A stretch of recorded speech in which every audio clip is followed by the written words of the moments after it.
this table. Now, when I first moved in here, I saw that there was some stuff up above in my garage. And I finally have taken the time to kind of investigate and see what all was up there. And I found this table. Look at these delicate legs. When I first saw it up there, I thought, oh, it's probably dry rotted. It's probably not in very good shape. And I might not really be able to do much with it. But I'll leave it there and I'll see what I'm going to be getting myself into. Well, I took it down yesterday, and it was just laying up there on the brace pieces across the ceiling of my garage. And I took it down and realized that almost all of the finish had worn off. I don't know if they used this table outside to put plants on or not. I saw some water spots on it. And then I thought, I'm going to go ahead and start sanding that and see what I get. And this is what I got. There was absolutely no paint on it. I mean, there was a lot of cleaning up to do because it was full of cobwebs, spider webs, and all that kind of stuff. And I had to clean a bunch of like wasp nests or dirt dauber nests out of the carvings on it. But other than that, this should be a pretty good redo. And it's going to be for free. But there are some things I wanted to show you. Okay, now I can't tell you how old this table is, but you may be able to see that it's all assembled with wing nuts and screws. Now, I am not going to take this table apart, and I don't know how old it is. I mean, where the screws are almost looks like pocket screws, so I don't know. I'm not real sure, but there's only been a couple small repairs made, and I think it's fine just to go ahead and put a new finish on it the way it is. You can kind of see a little bit of a crack here where they have actually used like tiny little finish nails and repaired this piece here. So I really don't want to take this apart because it does seem older. I don't know how old. It may not be worth a whole lot. I couldn't find any markings on it. But I love furniture with detail. So I'm really kind of getting into this table here. And I'm just going to finish sanding it down. I should have taken at least pictures of it when it was covered with all the crud, but I never think to do that. I'm probably like the worst person to be doing YouTube videos and so on because I never think of doing that kind of stuff. But I'm going to go ahead, put my camera on a tripod, and we will finish sanding the top of this table off and get ready to put a finish on it.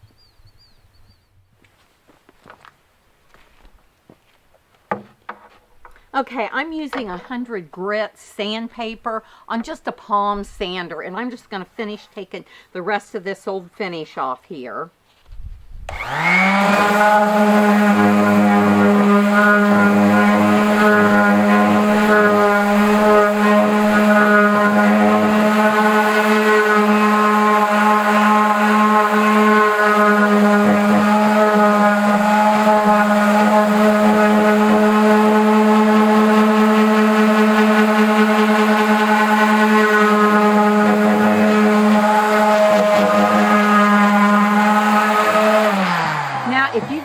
Sanded down furniture like that, what you want to do is make sure you're going with the grain.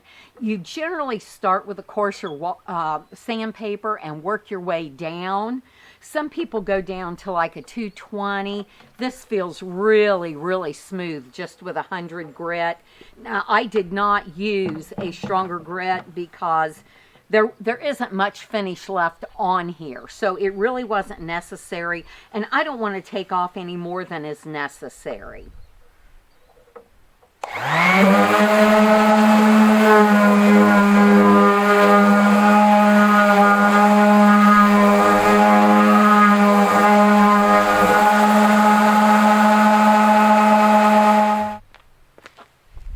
Okay, I'm just going to finish up around the edges a little bit so that I can get into some areas that are a little more difficult, because I kind of want as much of a uniform finish as I can get on this.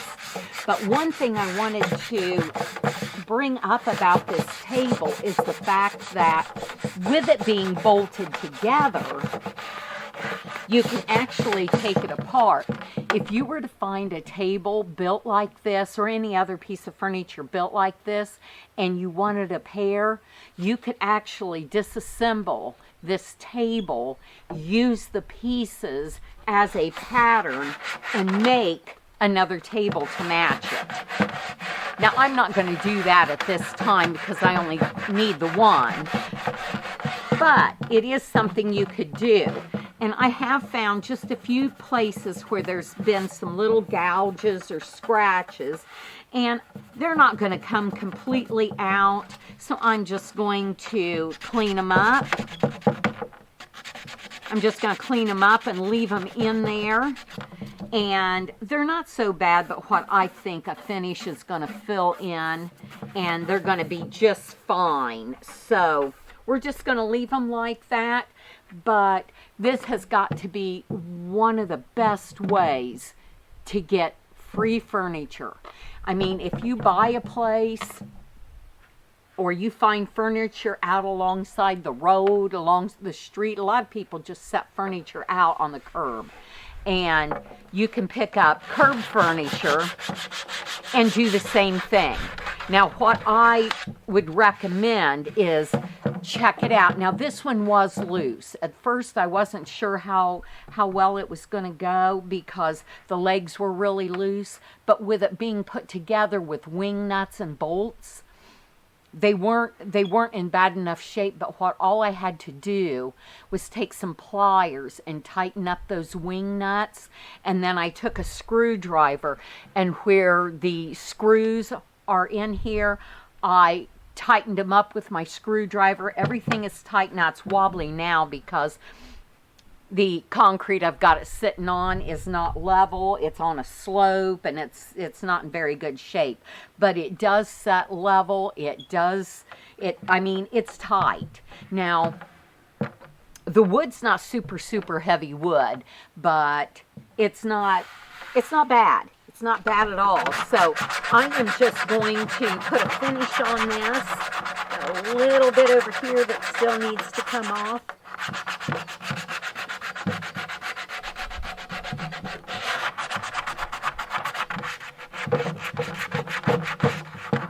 Okay, now, I would never paint a table like this. Some people might, but with me, I think that the wood is in good enough shape that it can just have a new finish put on it. And I will probably either use, well, I'm going to put a coat of stain on it just to even out the grain a little bit. And then I will either use shellac or tung oil on it. When I was sanding it off, it looked like shellac that was on it. So that's probably what I will put on it as a top coat. So I'll be right back with some stain. Okay, I decided on a golden pecan for this. When I got all my stains out and started looking at them, this seemed to come the closest to what the original color was, as best as I could tell. Now, again, I usually always just rub my stains on. I just use an old rag, dip it in the stain, and then I just rub it in. Give it a little time for it to soak into the wood grain. And this one, I don't mind if it gets a little dark, so I'm just going to let it, I'm going to put it on and I'm going to let it sit here for a little bit, and then I'll give it a little rub down. But I'm not too concerned about taking much off, and I just really like this color. And look at how it's bringing out all the character that's in the wood.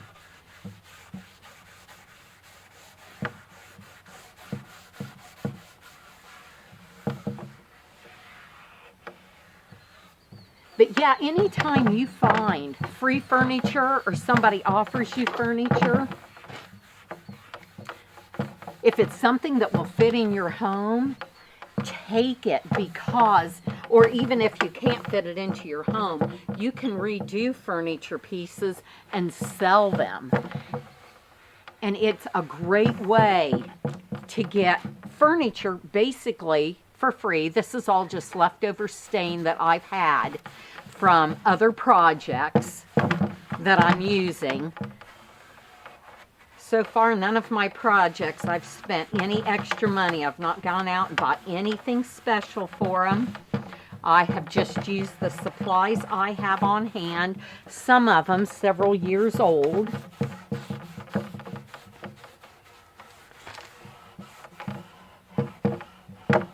Just love these legs. They're so delicate. They're elegant.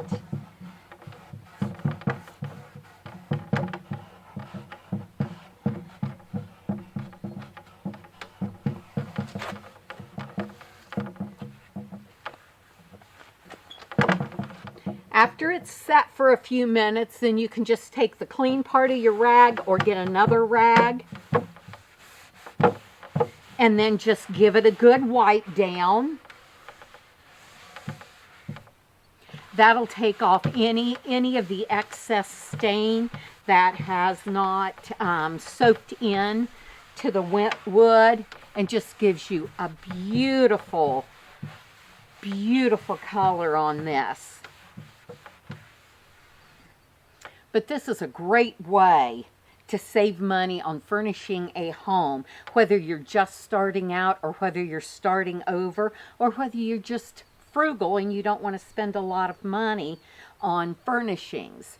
Now, I don't know about you, but I've had plenty of times people have said, well, if you don't take it, I'm just going to throw it away.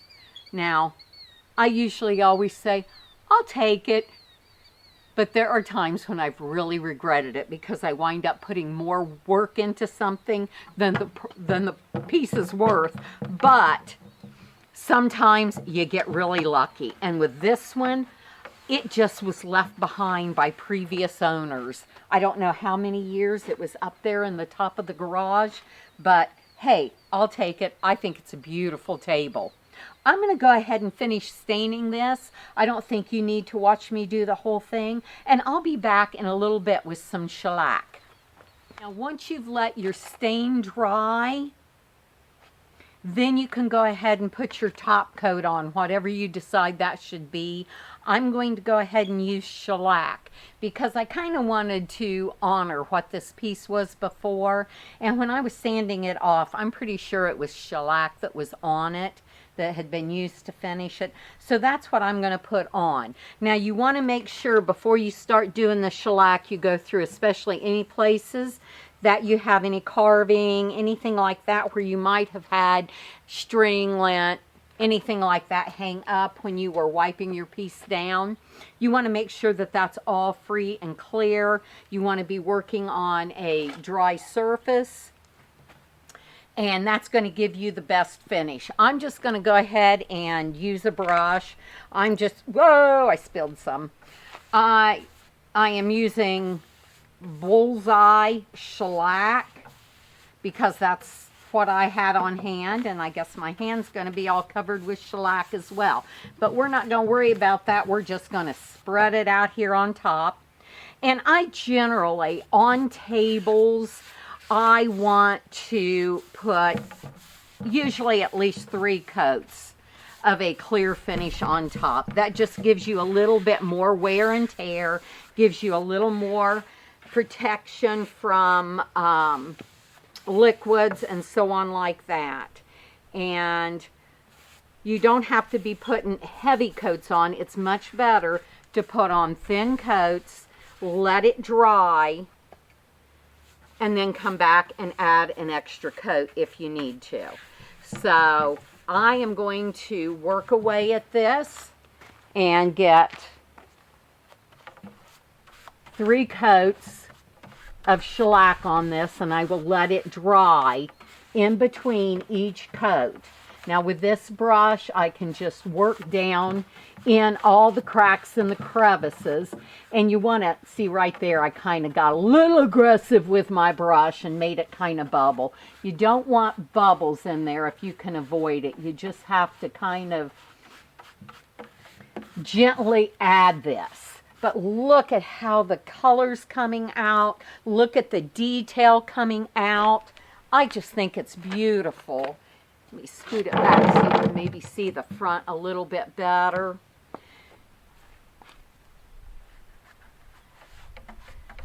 But when you're looking at furniture to redo, or if you're offered a piece, just check it before you get yourself into too much. Now, if it's worth a lot, then you might not care how much work you have to put into it. I've had pieces that I've completely had to take apart and completely rebuild. And then I've had pieces like this. This is, I mean, it doesn't get any better than this or any easier than this. Sometimes those pieces that people have left outside can be your best friend because the weather has taken the finish off, and there's just not much work for you to do if it's a solid piece. Now, most professionals and most people will tell you not to take anything that doesn't have solid legs. And what I would say is it depends. It just depends on how good the piece is, how much it's going to be worth after it's done. Yeah, your best bet, if you just want a quick little refinish so that you've got some furniture, then yeah, check. You want your legs optimally to be sturdy, attached well. If you find where they're attached, they're cracked out and the wood's not real good integrity, then yeah, it might not be worth messing with. But I have taken pieces and redone them. Some of them I've regretted in the past because they just didn't last. But it kind of depends on, I guess, how desperate you are for furniture and so on. If you're really desperate, you can make some of those pieces work for a little bit. I kind of try to avoid anything that I have to completely rebuild anymore because it takes a lot of time, it takes a lot of effort, and it can be expensive to do it correctly. So something like this, it just doesn't get any better than this. You get these beautiful pieces and just minimal effort, minimal time. And if you're like me and you save all your partially used cans of finishes and stains and everything like this piece is not costing me anything because I already had all of the finishes. I had sandpaper discs on hand, brushes on hand, and it hasn't taken me very long. I mean, I'm probably only going to have, time-wise, maybe an hour to 2 hours in the whole thing, and that counts sanding time and everything because there wasn't much finish left on this. It has taken me very little time to do this, and it's pretty. And it's got architectural detail to it. And it didn't cost me a dime. So go out and look and tell me about your projects. How many of you have been given free furniture that you've been able to give a new life to? I mean, I love saving these old pieces. I love keeping them out of the landfill. But yeah, I would love to hear what you do with yours. And do you prefer stain and shellac, or do you prefer painting? Do you like to distress, or do you like to keep them natural? With me, it depends. Sometimes I just do a perfectly painted piece. Sometimes I do a distressed piece. Sometimes I want to keep them natural. Sometimes I'm a stickler on making it just the way it was. But you tell me. I would love to hear from you. And if you've got a minute, please give me a like and a subscribe. I'm trying to build my channel, and those likes and subscribes, they really count a lot. When I first started watching YouTube, I had no idea how important it was to like and subscribe channels. And now I feel kind of guilty because I got a lot of free information from people, and I didn't realize I was supposed to be liking and subscribing. So now I'm trying to make it up to them and go back and help the channels out a little bit. But if you'd do that for me, I would sure appreciate it. And I will be back with the completely finished piece after a bit. I need to let this dry, put on my second coat, let the second coat dry, and then put on my third coat. And we're finally starting to get some spring-like weather here, so I think it's not going to take too long. I've just got a nice gentle breeze and no bugs. I wanted to remind you to follow the directions on whatever clear finishes you're going to be using, because I'm using shellac. Shellac requires a light sanding between coats. So you want to make sure that you let that first coat or second coat dry completely. Usually takes about an hour. And then go over and just give a light sanding so that the next coat is going to stick better. So I'm going to go ahead and finish this up. If you're using like a polyurethane, you don't always have to sand between those. Just make sure that you follow directions on whatever product you're using for your table or piece of furniture. So I just wanted to make sure to point that out. Once you give it a light sanding, if you have to sand, be sure to wipe it down with a soft cloth to make sure that there's not going to be any residue, anything off your sanding block or disc. I tend to sand with whatever I have.